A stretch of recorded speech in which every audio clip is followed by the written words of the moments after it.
In today's video, we're going to take a look at the 5 best 1980s American luxury cars. Let's get started. The first car in the list is the 1980 to 1985 Cadillac Seville. Only from Cadillac. Seville for the 80s. Unique in all the world. When the Cadillac Seville debuted in 1976, it was Cadillac's most expensive and smallest model, quickly becoming a big seller. The all-new second-generation Seville, introduced in 1980, maintained the original's 204-inch length, but received a radical redesign. This included a typical long hood seen on many luxury cars and a new bustleback rear trunk design reminiscent of vintage coach-built Rolls-Royces. This redesign was a sales success for Cadillac. In 1980, Cadillac also converted the Seville from rear-wheel drive to front-wheel drive, a change that most buyers accepted without issue. Although the 1980 till 1985, Seville was considered a mid-sized car, it was on the larger side of the mid-size spectrum. It boasted elegant and attractive looks, offering more luxury and convenience options than its competitors. For luxury car buyers of the era, it was a must-have vehicle. During its 6-year production run, the Seville featured various gasoline V8 engines, a diesel 5.7-liter V8, and even a fuel-efficient 4.1-liter V6 available for the 1981 and 1982 model years. The most notorious engine in the second-generation Seville was the fuel-injected 6-liter V864 multi-displacement engine, which suffered from electronic engine management issues.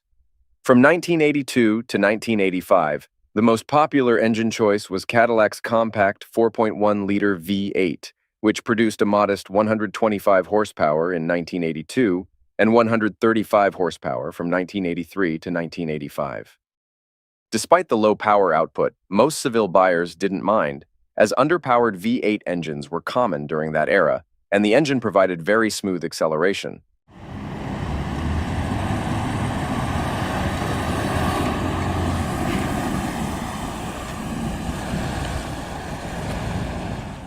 (1981 to 1983) Chrysler Imperial.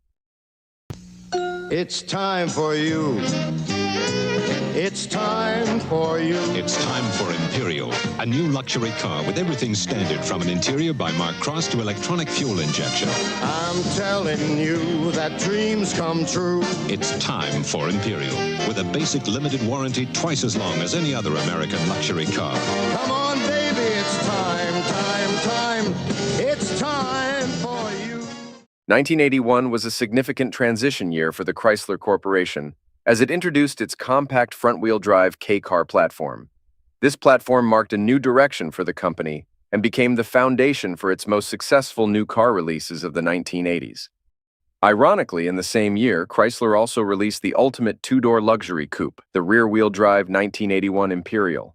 Its overall large size and spacious interior followed the successful formula of the two-door luxury coupes that were popular in the 1970s. However, the 1981 to 1983 Imperial's exterior was a successful fusion of traditional luxury car styling cues with a very modern, aerodynamic, and streamlined design. The Imperial also boasted a long list of luxury and convenience options, placing it in the top tier of luxury cars of its time. Despite having Frank Sinatra as a spokesman and releasing a special Frank Sinatra edition, the Imperial was a sales flop. The combination of a luxury car price tag and its debut during one of the worst recessions in U.S. history, when luxury car sales were significantly down, contributed to its poor sales performance.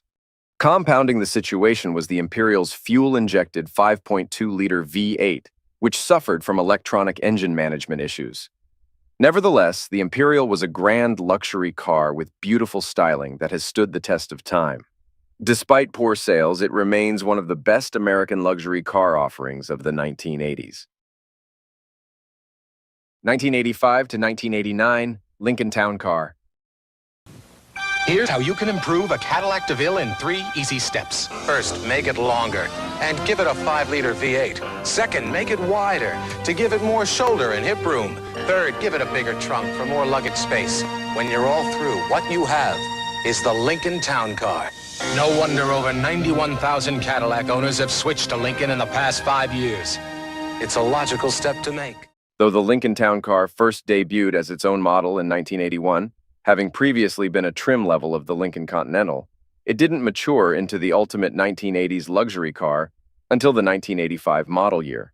The 1985 update provided a mid-cycle platform refresh, giving the four-door town car a more streamlined look.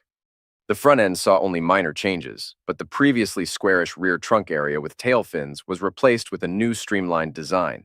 This update included modern vertical taillights and a large horizontal red reflector panel, giving the Lincoln Town Car a more contemporary appearance. The 85 till 89 Town Car featured the distinguished large car styling that luxury car buyers desired, along with numerous luxury and convenience options.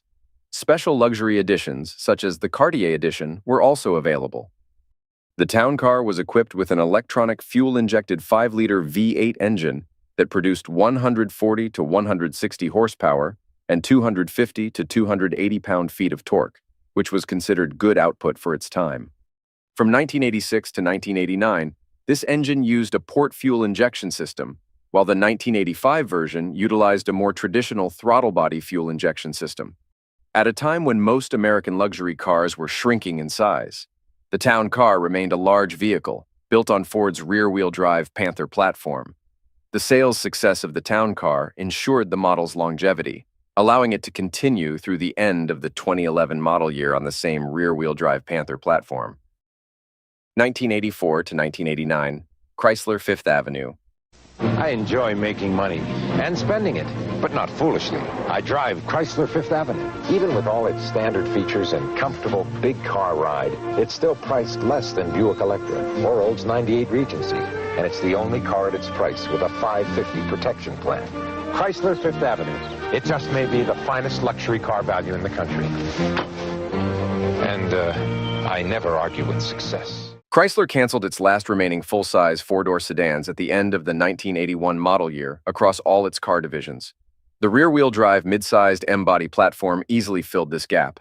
Starting in 1984, Chrysler's M-body platform luxury car was called the Fifth Avenue. In 1982 and 1983, it had been known as the Chrysler New Yorker Fifth Avenue. The 1984 till 1989 Fifth Avenue was a big hit for Chrysler, despite its overall length of only 206.7 inches, making it smaller than the competition's full-size rear-wheel drive cars at the time. It featured the traditional long hood and shorter trunk area exterior styling that luxury car buyers desired in the 1980s. The Fifth Avenue was the 1980s equivalent of Chrysler's current rear-wheel drive 300 model. It was the right size for the era, offering a large, roomy interior, ample trunk space, and an exterior that exuded upscale luxury. The standard engine was a 130 to 140 horsepower two-barrel carburetor-equipped 5.2-liter V8. For a few model years, a 165 to 175 horsepower four-barrel carburetor version of the 5.2-liter V8 was available exclusively in the California market. The Fifth Avenue's attractive exterior, ultra-luxurious interior, and numerous luxury and convenience options made it one of the most popular luxury cars of the 1980s. Its most distinctive feature was its unique vinyl roof, which covered only the rear portion of the roof behind the rear side windows. Chrysler's biggest mistake was not continuing to produce and modernize the rear-wheel drive M-platform Fifth Avenue for the 1990s and beyond.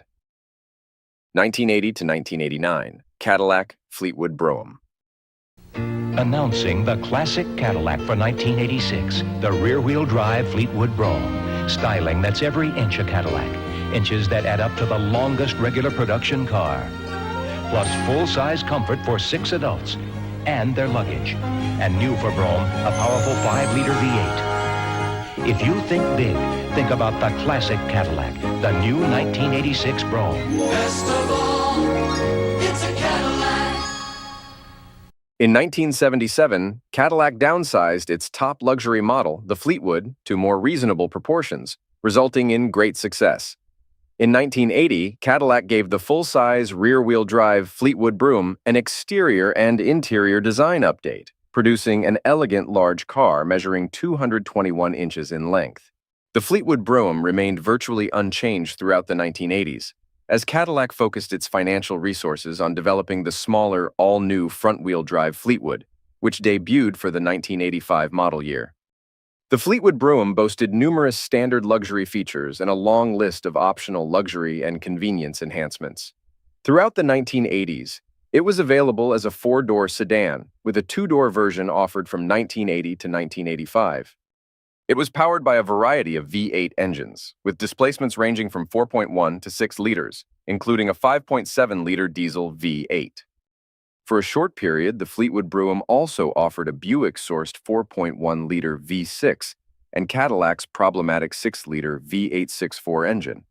The 1980 to 1989 Fleetwood Brougham made this list because it provided a fantastic traditional luxury car ride, had great styling, a spacious interior, a large trunk, numerous standard features, and plenty of luxury and convenience options.